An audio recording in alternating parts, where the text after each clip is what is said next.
Hey guys, Victoria here, and welcome to the Geeky Sandbox. So today we're going to be doing a non-spoiler review over the Christmas movie, The Terrifier 3.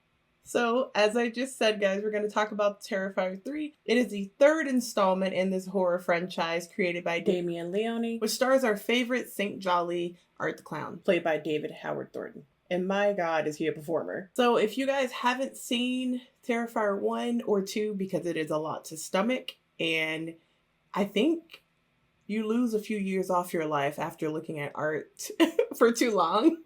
So I'll tell you guys exactly what the franchise is supposed to be about, and then tell you a little bit about what the third movie is. Just to keep it simple, Terrifier is a brutal, often clever, and a bit unsettling horror franchise surrounding Art the Clown. He's a sadistic silent killer who terrorizes his victims in the most nightmarish way possible that you can think of, that involves a lot of humiliation.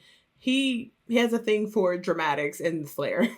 And in our first Terrifier movie, our final girl was Samantha Scafidi. I hope I'm saying that right. In the movie, her name is Victoria Hayes. And in the second and third one, that position is taken over. Samantha also did a great job, I just want to note that, but beautifully by Lauren Lavera, who plays Sienna Shaw. With all that being said, the first movie is definitely more about like the kills and just Art kind of like coming back to terrorize these people, right?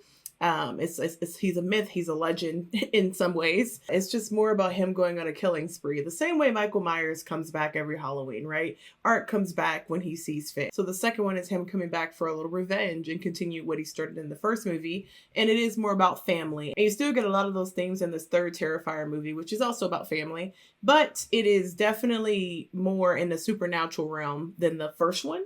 So it does get a bit more supernatural as time goes on, as you see what is exactly possessing Art. After the very supernatural, intense massacre that Art brought upon Sienna and her family and friends, this is about the aftermath of all of that. A few years have gone by. Sienna has been seeing a doctor, a therapist, or a psychiatrist, and she's been getting help in terms of like moving forward with her life, though she still feels like Art is out there. And then you have her brother, Jonathan Shaw, who is still played by Elliot, who is in college and he is actively trying to move on. He doesn't even want to think about anything. But when little creepy things start happening, Sienna feels justified in her thought of like, no, he's not gone. He's out there and I need to get ahead of him before he comes in and terrorizes everybody. So this movie did work. I'm just now reviewing it, but I did see it back in October with my friend Anna. We did it just before we went out on our New York Comic Con adventures that week, and it was really awesome.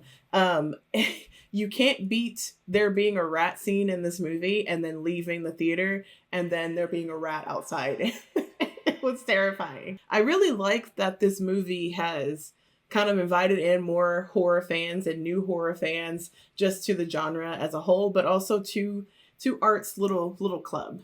Because this movie had a $2 million budget and it walked away with $89 million.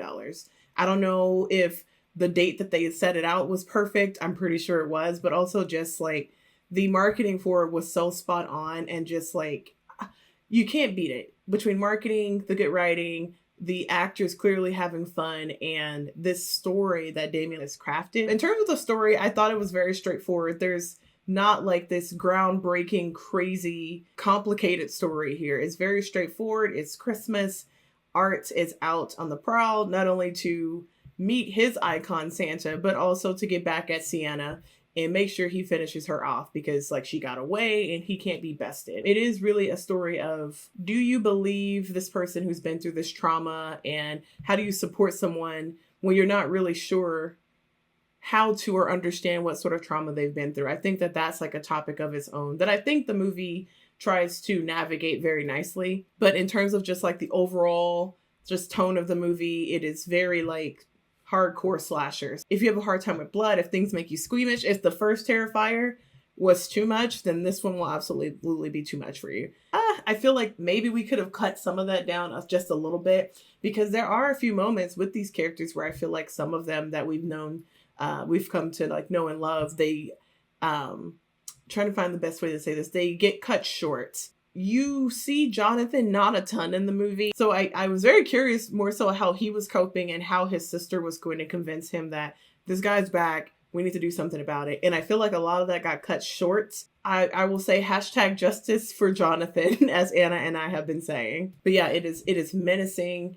It keeps you on the edge of your seat to the point where you're not even sure what's gonna happen next. And I like that. I think this horror movie has one of the best horror openings that I've seen in a while. And I think it just really set the tone, which is important if you're coming back as someone who's seen the other ones, or like I said, even someone who's never seen these before. There are quite a few things in this movie, like I said, that are very shocking, but I don't want to spoil them just in case people are watching it right now during the holidays, because I think it was re-released just in time for Christmas. Like I said, this movie had a $2 million budget. Listen, $2 million budget, and it came out with $89+ million, which is crazy for a small slasher film. You know what I mean? Like that's crazy. And one thing I'm hoping from this is that it not only helps them to continue to grow in terms of like Damien with this franchise, but it inspires other smaller filmmakers or films that are on the like smaller side of like the whole indie scene,